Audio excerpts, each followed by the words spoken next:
Terpantas, terkini dan sahih. Bila-bila masa, di mana jua. Berita di jari. Subscribe YouTube Bulletin TV3. Anda sedang menonton Bulletin Pagi bersama saya Marslah Hassan. Tajuk utama 10 Julai. Pelantikan transgender dalam jawatankuasa CCM Malaysia. Menteri Kesihatan akan bincangkan dalam mesyuarat peringkat kementerian.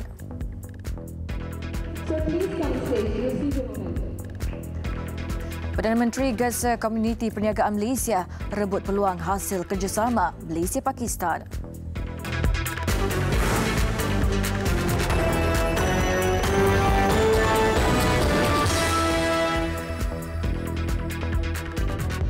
Assalamualaikum dan salam sejahtera. Menteri Kesihatan Datuk Seri Dr. Zulkifli Ahmad akan meneliti isu pelantikan seorang transgender sebagai ahli jawatankuasa di dalam mekanisme penyelarasan negara CCM Malaysia. Beliau akan mendapatkan maklumat lanjut mengenai pelantikan itu dan akan dibincangkan dalam mesyuarat di peringkat kementerian. Saya akan mendapat laporan ini dengan lebih teliti dan tepat, dan untuk hari ini saya belum boleh untuk membuat apa-apa komentar lagi. Tunggu apa yang mungkin saya akan keluarkan. Datuk Seri Zulkifli berkata demikian ketika ditemui dalam sidang media selepas majlis perasmian Pusat Latihan Simulasi dan Kemahiran Hospital Kuala Lumpur. Kementerian Kesihatan dilaporkan melantik Rania Zara Medina sebagai ahli CCM melalui surat pelantikan rasmi bertarikh 25 Jun lalu. Surat pelantikan yang dikongsikan Rania dalam laman Facebook miliknya kemarin tular sehingga mendapat perhatian warga maya. Sementara itu, Timbalan Menteri Kesihatan Dr. Lee Boon Chye berkata pelantikan itu adalah sah mengikut prosedur sedia ada yang dipilih berdasarkan wakil masyarakat penduduk sasar melalui surat lantikan oleh beliau sendiri.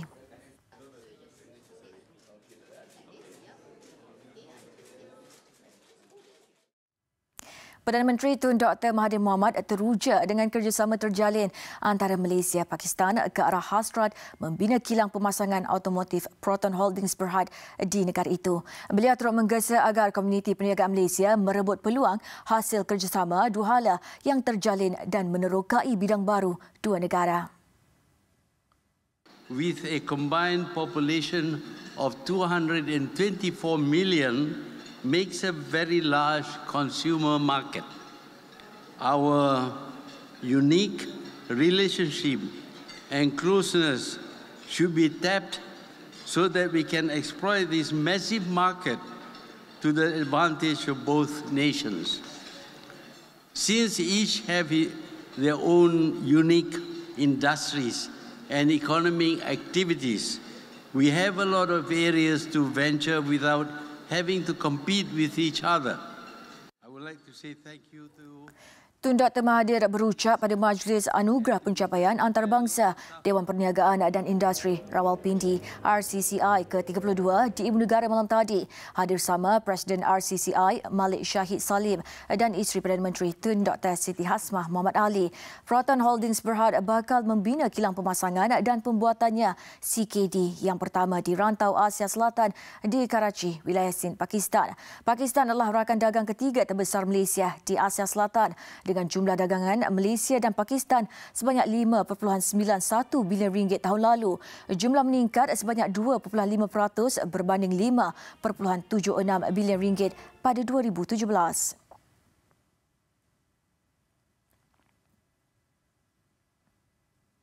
Perdana Menteri sebelum itu pada acara sebelah pagi mengulangi hasratnya untuk melihat peluang pekerjaan dalam pelbagai bidang di negara ini diisi oleh anak tempatan dan bukan warga asing. Mengambil contoh projek pembinaan Menara Berkembar Petronas lebih 2 dekad lalu, beliau menzahirkan kesedihan kerana rata-rata pekerja pembinaan adalah tenaga kerja asing. Saya pergi ke Twin Towers every week dan saya tak jumpa dengan pekerja kita. Bila saya sampai ke atas, tak ada pun orang kita. Saya amat sedih. Kita nak buat masjid pun kita kena suruh orang lain buat.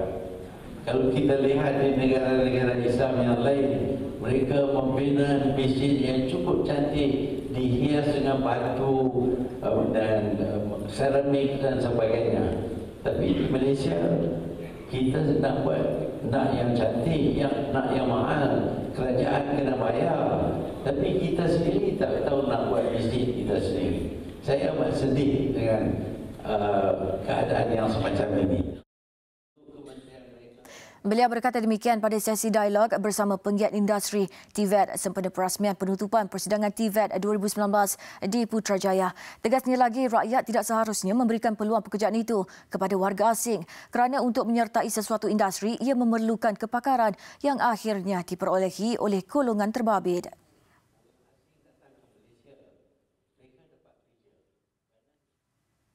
Kaukus Reformasi dan Tadbir Urus Parlimen akan membentangkan cadangan pindaan Akta Majlis Keselamatan Negara MKN kepada Kabinet sebelum sesi sidang Dewan Rakyat akan datang. Namun menurut pengerusinya, Datuk Seri Anwar Ibrahim, beberapa perkara yang dibangkitkan berhubung Akta MKN akan dibincangkan terlebih dahulu bersama ahli parlimen dan masyarakat awam. MKN iaitu untuk menjaga, memelihara kawasan keselamatan.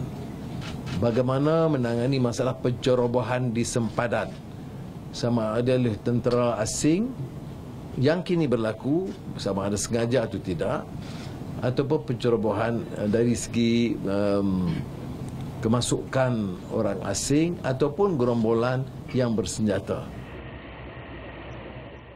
Beliau berkata cadangan pindaan turut dipersetujui Perdana Menteri Tun Dr. Mahathir Mohamad dan anggota Kabinet dalam usaha mengembalikan kuasa mengisytihar darurat kepada Yang di-Pertuan Agong walaupun ada pihak mahu akta itu dimansuhkan sepenuhnya.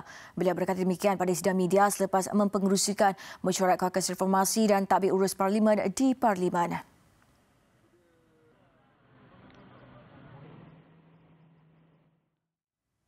Empat lelaki warga asing yang disyaki terbabit dengan kegiatan kumpulan pengganas ditahan polis Diraja Malaysia PDRM. Mereka terdiri daripada 2 warga negara Myanmar, seorang warga negara Filipina dan seorang warga negara India. Ketua Polis Negara Datuk Seri Abdul Hamid Badur menerusi satu kenyataan berkata, tangkapan itu dibuat antara 14 Jun hingga 3 Julai lalu dalam beberapa operasi yang dilancarkan di sekitar Selangor dan Kedah. Tangkapan pertama dilakukan pada 14 Jun di Klang, membabitkan seorang lelaki warga Filipina berusia 54 tahun bekerja sebagai pendawai elektrik. Suspek ditahan kerana disyaki mempunyai hubungan dengan kumpulan pengganas Abu Sayyaf di samping terbabit membantu aktiviti penculikan di perairan Sabah. Suspek juga tersenarai sebagai individu dikehendaki oleh pihak Eskom dan menggunakan kad pengenalan palsu untuk menetap di negara ini. Tangkapan kedua pada 21 Jun di Ampang membabitkan lelaki warga India berusia 24 tahun. Suspek yang bekerja sebagai penyelenggara lift ditahan kerana disyaki bertindak sebagai fasilitator kepada anggota kanan kumpulan pengganas Baba Khalsa International BKI India. Serbuan diteruskan pada 24 Jun di Sungai Petani Kedah membabitkan seorang warga Myanmar etnik Rohingya berusia 41 tahun. Suspek yang bekerja sebagai buruh binaan itu ditahan kerana menyokong kumpulan Arakan Rohingya Salvation Army ARSA dan memuat naik satu video ugutan bunuh ke atas Perdana Menteri Bangladesh Sheikh Hasina Wajid. Suspek terakhir yang juga warga Myanmar ditahan di Alustar Kedah pada 3 Julai berusia 25 tahun bekerja sebagai guru madrasah. Dia ditahan kerana turut memberi sokongan kepada kumpulan ARSA. Semua suspek ditangkap kerana melakukan kesalahan di bawah bab 6A, kesalahan berkaitan dengan keganasan Kanun Keseksaan Akta 574 dan akan disiasat mengikut prosedur di bawah Akta Kesalahan Keselamatan Langkah-Langkah Khas 2012 Akta 747.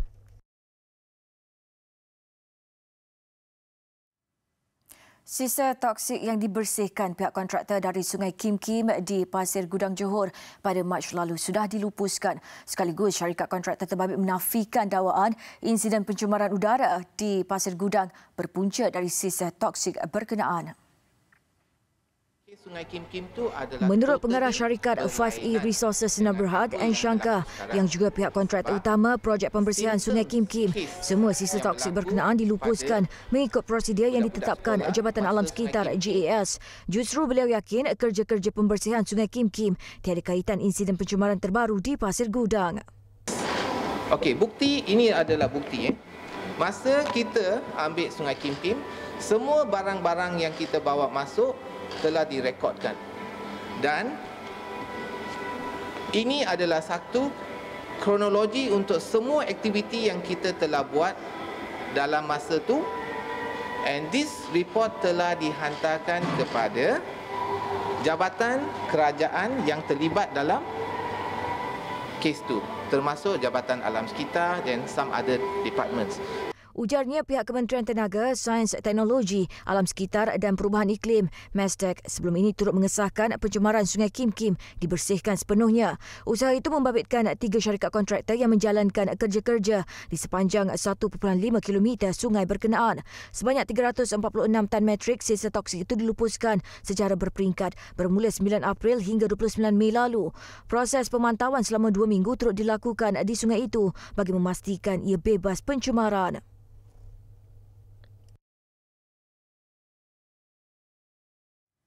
Polis menahan lebih 10 individu dan memeriksa 95 bot nelayan dalam operasi yang dijalankan bagi membantras kegiatan bom ikan di perairan Sempurna sehingga kemarin. Pesuruhjaya Polis Sabah, Dato' Omar Mamah berkata, operasi itu juga dilaksanakan bagi mengesan suspek terbabit insiden 2 pelancong warga negara Cina dan seorang jurulatih selamat maut akibat bom ikan di perairan itu pada Jumaat lalu.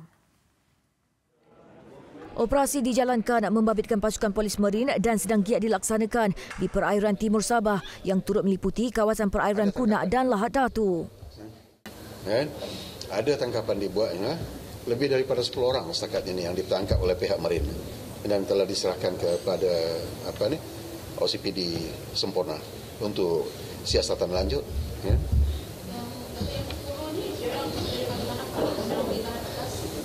Okey, untuk setakat ini mereka ditahan kerana tidak memiliki dokumen.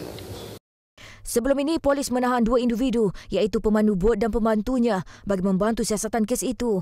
Siasatan polis berhubung punca kematian 3 mangsa terbabit adalah disebabkan bom ikan berasaskan beberapa faktor. Antaranya terdapat beberapa serpihan batu karang menindih salah seorang mangsa warga negara Cina itu. Dato' Omar memaklumkan keluarga 2 mangsa dari Cina sudah berada di Tawau untuk melakukan pengecaman mayat.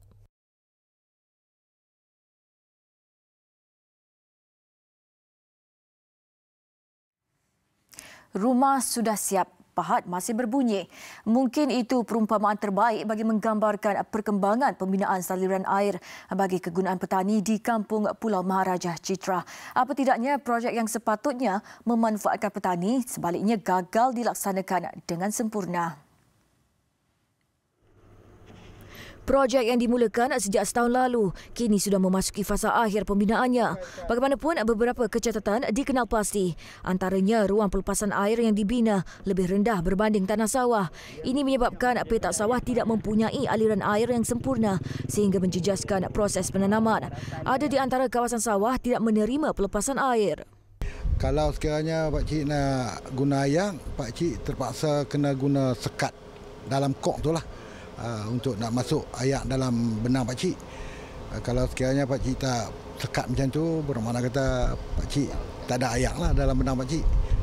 Sebab tu lah kalau hari ini Pak Cik guna papan, satu hari boleh jadi Pak Cik akan guna batu bata lah untuk tutup kok sikit untuk air tu boleh masuk dalam benang Pak Cik. Turut diadu pelan pembinaan yang tidak sama dengan apa yang dicadangkan. Kesannya ada petani yang kini tanah sawahnya menerima limpahan air yang tinggi tanpa ruang untuk melakukan pelepasan. Bila saya tanya dah siap, tapi bila jadi hal yang perkara yang berbangkit kata belum siap lagi. Dan saya berhubung dengan JPS, saya berhubung dengan MADA, sedangkan saya juga mantan anggota MADA dulu. Jadi kita tahu sangat kerja-kerja lagu tu. Bila kita tanya bermacam-macam alasan. Jadi alasan yang dia bagi tu seolah-olah alasan yang di peringkat teori. Peringkat praktikal tak menjadi kenyataan benda-benda tu. Jawapan tu ada tapi sebagai teori saja. Untuk melepaskan jawapan, tapi untuk di sudut praktikal benda itu tak jadi kenyataan. Kesan dari keadaan ini, petani terpaksa melakukan proses penanaman lewat berbanding jadual yang ditetapkan.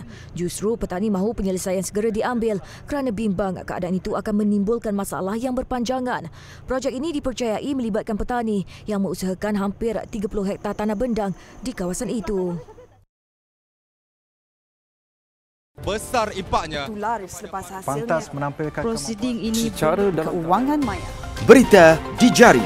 Subscribe YouTube Bulletin TV3. Kita beralih ke laporan luar negara. Sekurang-kurangnya 130 kanak-kanak Syria menjadi korban keganasan serangan berterusan yang dilancarkan tentera rejim Presiden Bashar al-Assad dan sekutunya Rusia di utara Syria, terutama di Idlib. Mereka antara 544 orang awam yang dilaporkan terkorban antara 26 April hingga minggu pertama Julai 2019 sejak serangan dilancarkan besar-besaran. Menurut Syrian Network for Human Rights, rejim Assad dan Rusia dengan sengaja menjadikan orang awam sebagai sasaran dan sejumlah kemudahan perubatan turut dibom. Kesan akibat serangan sejak 2 bulan lalu ke atas Idlib disifatkan sebagai kempen paling teruk selepas wilayah itu jatuh sepenuhnya ke tangan kumpulan penentang Assad pada 2015. Menurut Pertubuhan Bangsa-Bangsa Bersatu, pengeboman tanpa henti menyebabkan sekurang-kurangnya 300,000 penduduk terpaksa meninggalkan kediaman masing-masing. Mereka kini berlindung di kawasan berhampiran sempadan Syria Turki.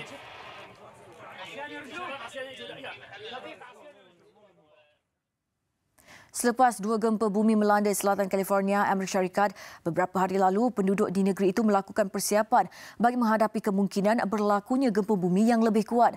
Kebanyakan kedai yang menjual barang keperluan harian di Los Angeles menjadi tumpuan penduduk yang melakukan pembelian panik. Selatan California digegarkan dengan gempa bumi 7.1 magnitud pada Jumaat lalu, iaitu yang paling besar dalam tempoh 2 dekad.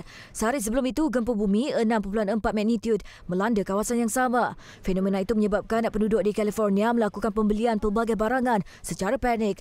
Pengguna bagaimanapun dinasihati agar tidak beli berlebihan kerana barangan ada tempoh hayatnya dan akan luput. But there's a lot of people that an earthquake like this hits and they start panic buying. And they're scared and they run to the market and they buy canned food and bottled water, which is good. But that's the type of stuff that they should have before a disaster.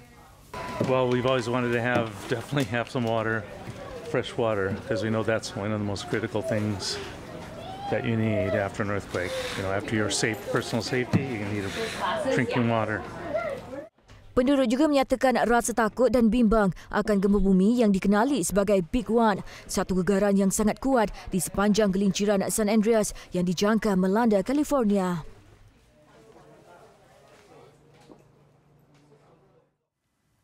Jabatan Keselamatan Dalam Negeri Amerika Syarikat memohon tambahan 1,000 askar bagi membantu menangani krisis pendatang di sempadan Texas. Pentagon diminta untuk meluluskan bantuan pengawal National Texas kepada pegawai perlindungan kastam dan sempadan yang menghadapi kesukaran menangani kebanjiran pelarian. Anggota pengawal nasional akan menguruskan pusat kemudahan pendatang di Dona dan Tornillo. Mereka juga akan menyediakan sokongan di pintu masuk dan lapangan terbang komersial di El Paso dan Laredo. Menurut pengawal sempadan, jumlah pendatang asing antara Oktober 2018 dan Mei 2019 telah meningkat sebanyak 124% berbanding tahun lalu. Sebelum ini, ribuan askar pengawal nasional sudah dihantar selama beberapa bulan ke sepanjang sempadan untuk menyokong pegawai imigresen.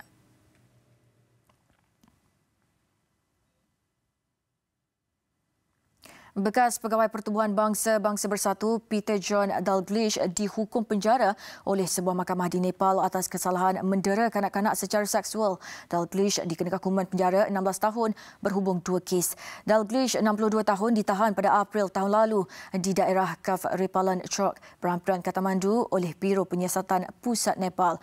Dia didakwa mendera secara seksual seorang kanak-kanak lelaki berusia 12 tahun dan seorang remaja 14 tahun. Mahkamah turut mengarahkan Dalglish untuk membayar pampasan sebanyak $4,550 Amerika kepada setiap mangsa. Dalglish menerima anugerah Order of Canada, penghormatan awam kedua tertinggi negara pada 2016 dan bertugas membantu kanak-kanak jalanan di Nepal. Besar impaknya. Pantas menampilkan prosiding ini secara dan kewangan maya. Berita di jari. Subscribe YouTube Bulletin TV3.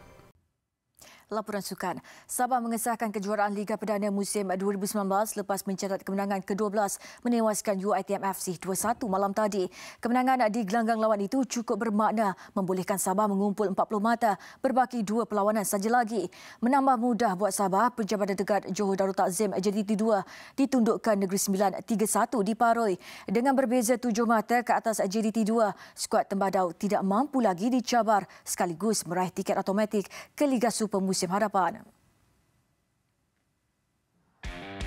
Apapun, Sabah pada awal permainan tidak diberi laluan mudah UiTM FC di Stadium UiTM Shah Alam. Sabah ketinggalan menerusi penyudah Zako Koraj menerusi sepakan percuma pada minit ke-31 dan kedudukan 1-0 memihak UiTM FC itu bertahan hingga separuh masa berakhir. Aksi bersambung, Sabah mula lega selepas dihadiahkan sepakan penalti pada minit ke-58.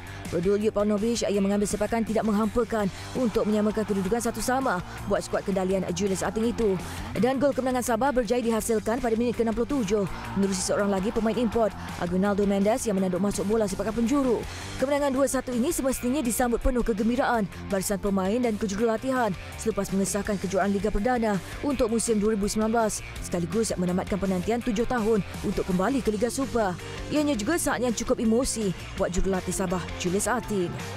Bila kita memenangi satu kejuaraan itu, perbezaan dia ada sedikit ini. Sebagai pemain itu, itu adalah membuktikan satu kualiti kepada seorang pemain. Pemain itu dilihat kualiti dia bergantung kepada pencapaian, kejayaan. Bukan berapa lama, bukan berapa besar pendapatan dia dapat, tapi kejayaan yang dia sumbang kepada pasukan. So hari ini, 23 tahun yang lalu, saya menjuarai Liga sebagai pemain. So hari ini, saya menjuarai Liga ini sebagai jurulatih. Dan ini adalah satu yang sangat bermakna bagi saya. Okay?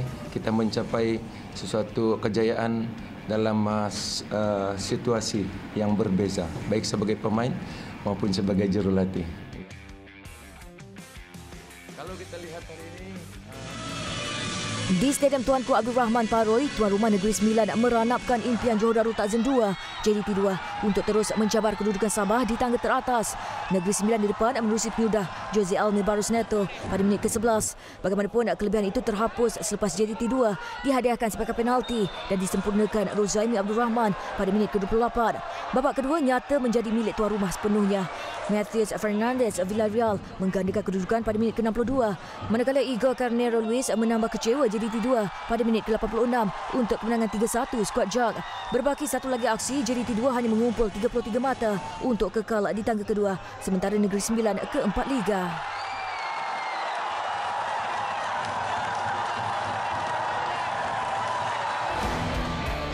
Dalam pada itu, UKMFC semakin menjauhi zon penyingkiran selepas menang bergaya 6-2 ke atas Selangor United di Stadium Majlis Perbandaran Selayang. Penyerang import dari Iran, Milad Zanipur paling menyerlah apabila melakar jaringan hat-trick untuk UKMFC pada minit ke-30, minit ke-36 dan minit ke-75. Selain 3 gol daripada Syed Sobri Syed Muhammad pada minit ke-45 dan 2 gol Matthew Roskam pada minit ke-53 dan minit ke-90. 2 gol pasukan tuan rumah dihasilkan Wang Sin Yong pada minit ke-59 dan Nushamil Abdul Ghani pada minit ke-66.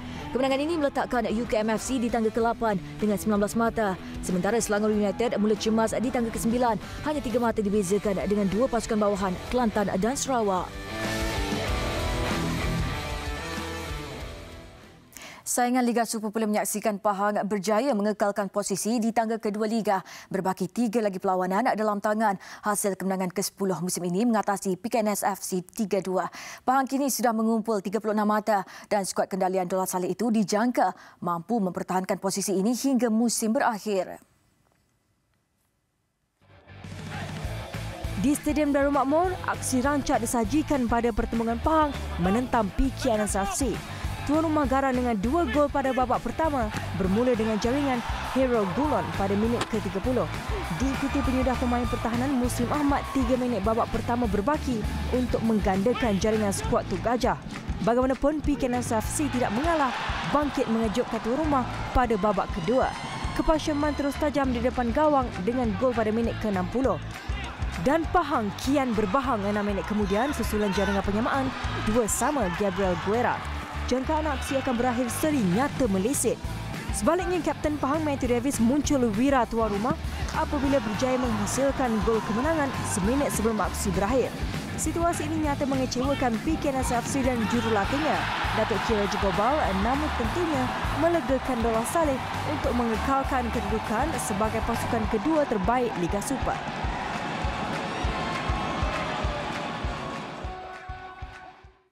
Ikuti lebih banyak berita di platform media sosial Bulletin TV3. Sekian Bulletin Pagi.